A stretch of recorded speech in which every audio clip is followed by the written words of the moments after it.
SpaceX has filed a prospectus for an IPO with ballooning losses and debt, seeking a valuation of $2 trillion. Company's future projections are rather extreme, with a total addressable market of $28.5 trillion, mostly coming from AI. They also have plans to develop a massive Starship rocket. The business brought in $18.7 billion in revenue in 2025. Starlink, their internet from satellite business, they brought in $3.26 billion in the first 3 months of this year. And yet the company overall still has quite a large debt of $29 billion. So is this opportunity giving ordinary investors a shot at a pot of gold? Firstly, there is discrepancy I want to highlight. SpaceX would be 7th largest company in the US stock market. Yet, at the same time, if we look at their revenue, the ranking would be around 200 on a par with Lucky Charm cereal maker General Mills. But let's not judge them way too quickly. Firstly, let's familiarize ourselves with the business divisions of SpaceX. The first one, which is their cash cow, Starlink, is already bringing in 10.3 million users across 164 countries. And if we're looking into the income, last year they brought in $4.42 billion, double from the year earlier. And this is the business that gets investors excited and enthusiastic about this opportunity. But I want you to think back on that total addressable market number of $28.5 trillion.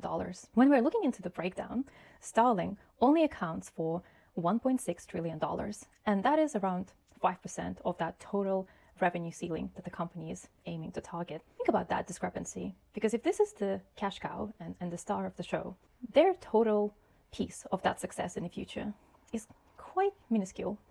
Now let's move on to the second part, and the answer is in the name: SpaceX, space exploration. And this is the business where we have government contracts with NASA, with Pentagon, and this is the one where we're thinking about interplanetary travel, with Starship acting as a plane for people and equipment to travel to Mars. And we have these plans of potentially colonizing one of these distant planets.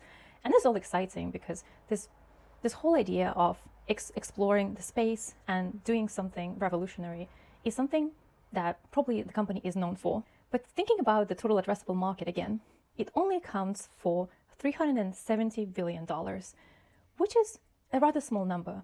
In total, it would be about 1.3% of that total revenue ceiling, which begs the question, what exactly are they betting on? How exactly are they going to increase that shareholder revenue? And the answer is the AI segment with Grok as well as social network X. But this is where I was a little bit surprised by the analyst usage of the words aspirational and visionary. And it all comes down to this storytelling. It's all about selling this dream of how in the future, all they want to do is enterprise applications, which is basically software and services for big companies.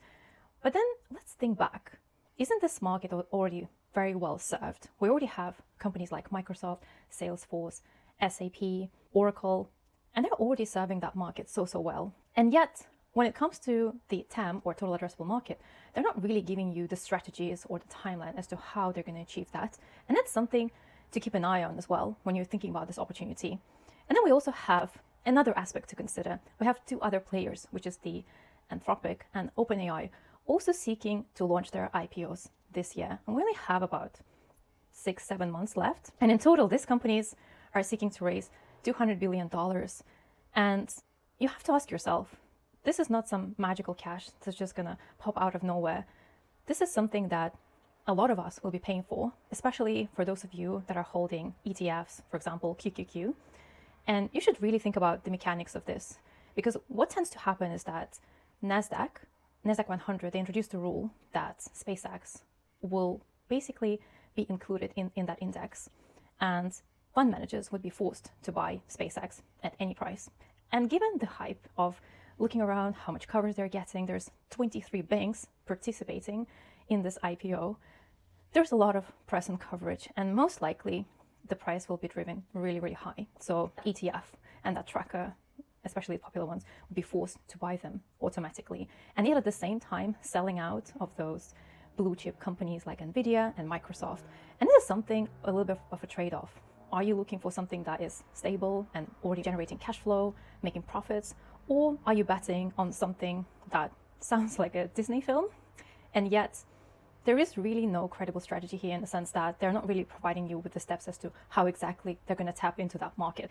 Another big part of it is thinking about how these three companies are planning to raise $200 billion from public markets. Why has the private market rejected them, or has the capital dried up? Is there a reason why these private investors are no longer able to actually finance them? Which leads me into another really important point.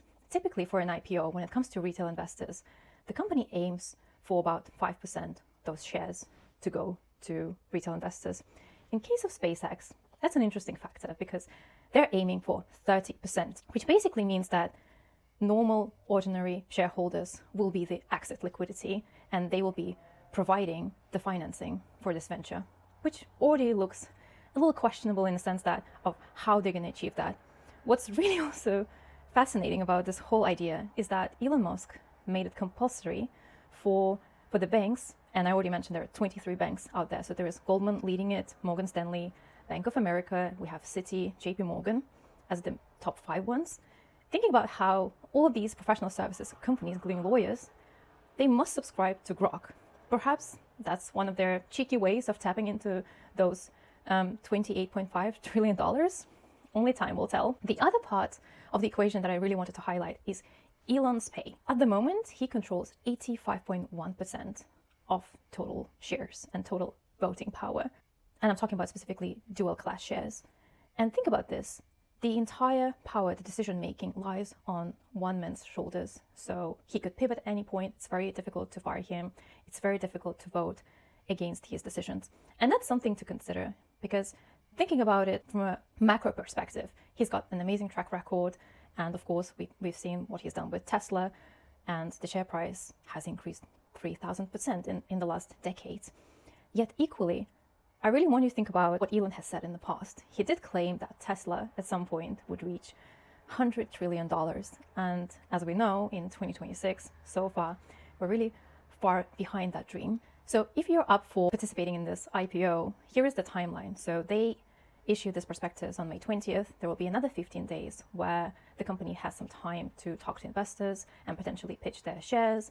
And this is where they'll decide on the price range, finalize it, and then these shares will be available for public to trade as early as June 12th. Overall, it looks to me as if this is a very nice Disney plot. Looking at the numbers, I would be quite skeptical, and I would seriously consider the idea of how many companies are desperate for that cash so quickly. Because the other part of the equation is also the geopolitical tensions. And the reason that I'm bringing this up is because there are some countries, for example, Japan and Australia, and then you have Singapore, I believe, with New Zealand. They're signing bilateral agreements in case of emergency situations. So when it comes to oil reserves, food, fertilizer, raw materials. And that's something to keep in mind because we also have the conflict in Iran. And at any point, the music might simply stop. And has the Wall Street left a chair for you?